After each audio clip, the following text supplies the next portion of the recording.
Our Mother the Earth is in very bad shape, and she's sending out distress signals. And there are some people who are more aware, and there's some people who are less aware. The people who are less aware get the distress signals and they get depressed. If you're more aware, then you recognize that the only way to get it together is together.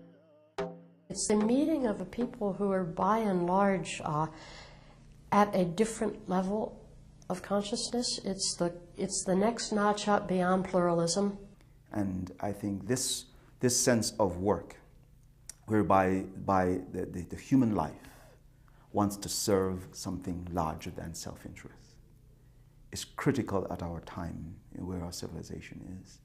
And I think this conference, particularly those who've had practices deep-rooted in contemplative methods, understand that contemplation prepares our inner organs to perceive something beyond self-interest. So what we hope to do here is bring together the new voices that are emerging in the country to help create a new spiritual vision for where we need to go and the kind of shifts, the kind of changes in consciousness that have to take place in order for us to meet the challenges ahead. The essence of what I've tried to convey is that we are all connected to the earth and the environment that we live in, and that it's important for us to think beyond our own existence. Globalization is a way of life with us, but it's not only at the physical level, it has to be in consciousness. And the transformative process is this letting go of our illusory identity as a self or a self-made self, and to manifest or allow the ultimate reality to manifest itself through love, especially in our particular uniqueness. Oneness is perhaps the name of the game, or oneing. But one thing that has not been emphasized, which would greatly enrich the country, enrich the dialogue of the country and the processes of the country, is a contemplative element. The idea that action is good, but where does the action proceed from? It's like saying, I don't have to have this point of view. Where do I have to put my awareness in order to understand what you are thinking? Look how much it happened here at this conference, how people have invited us to switch the outlook and to see things from another perspective. And the ability to be able to do that is the art of contemplation. It's the movement of the divine feminine, or the sacred feminine, or the awakening feminine, whatever you want to call it. What a bridging force that is in our being together, that bridges traditions which may feel competitive, or our tradition is better than yours, but around that quality of the feminine, the competition disappears, and everybody feels, yes, we are on a mission together. But I'm not sure this group has to actually have action, but they have to have a voice. And I think, but the voice should be focused on what you really do, which is model how we can all sit in a circle like this unarmed. Where I live, we have interfaith gatherings, but we all know that the other person at the table is going to hell. And we're polite, but when I leave, I know you're damned. It doesn't matter. So, but when I sit with all of you, it's totally different. That's what makes this unique.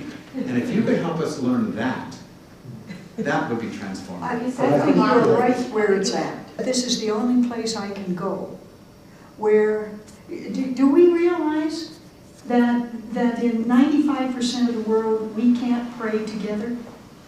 Do you remember Assisi? When they would not permit the Pope to pray with other religions in the same room?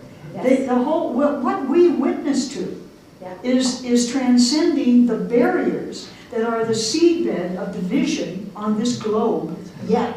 Absolutely. That's the witness I want to be. I can be in 1,000 other groups to do all these other things. And I don't want to. I think because It is a meeting of a people who are by and large people that are not thinking from the many up to the one, but are thinking from the one out to the many, and are able to hold the whole both as a functional place to come from and as a way of doing business.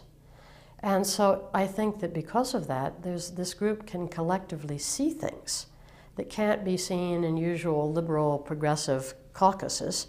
And there's also a capacity to generate and transform and hold and bestow spiritual energy blessing.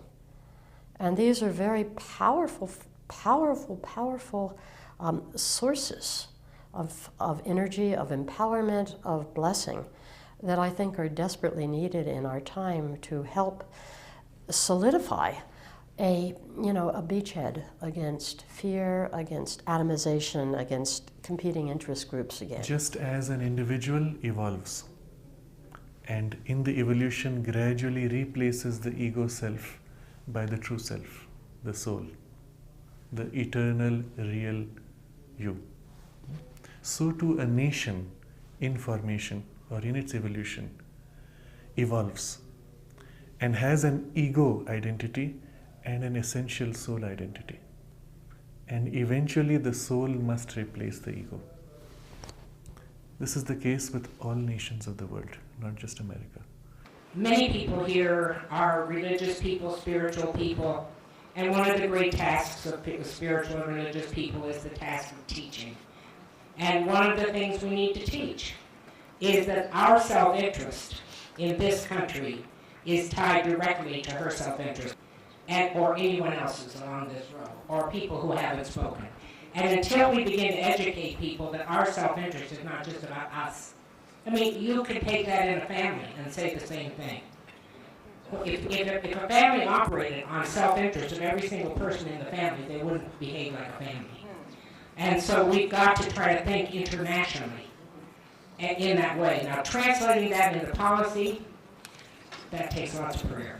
Without the strength of the spirit, you cannot do anything. And I was really moved by the prayers of others who are neither Christians, nor Jewish, nor Muslims, but you could feel the strong spirit in the room. We need that. We need that badly, and I'm still waiting to hear what's next.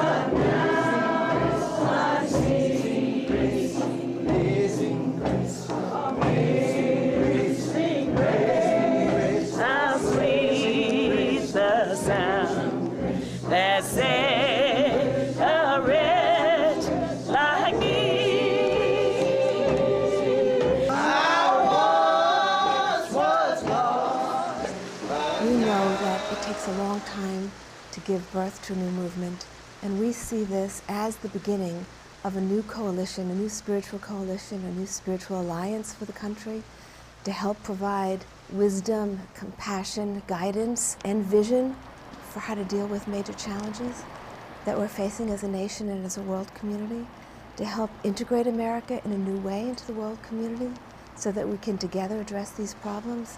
And so we see this as the beginning. It will take months and years for something new to coalesce, but we have to start now because the problems are urgent.